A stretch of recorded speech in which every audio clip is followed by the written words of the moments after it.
आता पाहूया टॉप 9 राजकीय बातम्या।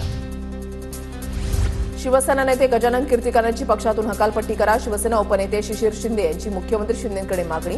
मतदानाच्या दिवशी कीर्तिकरांसह त्यांच्या पत्नीने ठाकरेंची बाजू घेतली, शिशिर शिंदेंचा आरोप। कीर्तिकरांनी वक्तव्य शिवसैनिकांचं खच्चीकरण करणारी, पक्षाची हानी होणार नाही याची काळजी सर्वांनी घेतली पाहिजे। पत्र पाठवणं म्हणजे कोणतीही राजकीय स्पर्धा नाही, शिशिर शिंदेंचं वक्तव्य। शिंदेंची ऑफर अमोल कीर्तिकरांनी नाकारली। अमोल कीर्तिकर निष्ठावंत आणि कणखर, मुलाचं कौतुक करताना शिंदेगडाच्या गजानन कीर्तिकरांचं भुया उंचावणारं विधान।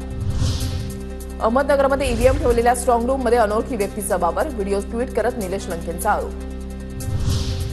अमरावतीमधील 82 शेतकऱ्यांचं अनुदान जम्मू काश्मीरच्या शेतकऱ्यांना पीएम किसान योजनेअंतर्गत मिळणारं अनुदान काश्मीरमध्ये गेल्याचं समोर, शेतकऱ्यांची बच्चू कडूंकडे तक्रार।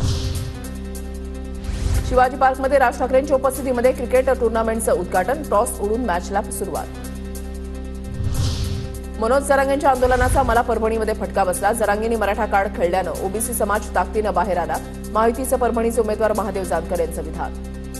प्रमाणात जरांगेंचा फटका मला बसण्याचा प्रयत्न झालेला आहे, पण त्यांनी जेवढा बॉल दाबण्याचा प्रयत्न केला तेवढा बॉल वर उचलण्याचा प्रयत्न झाला।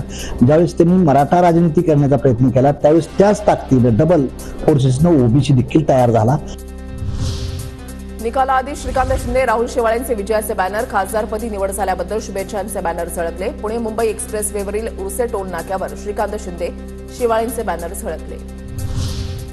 पुण्याच्या मावळमध्ये श्रीरंग बारणेंच्या विजयाचे बॅनर झळकले। खासदार झाल्याबद्दल श्रीरंग बारणेंचं अभिनंदन, बॅनरवर उल्लेख।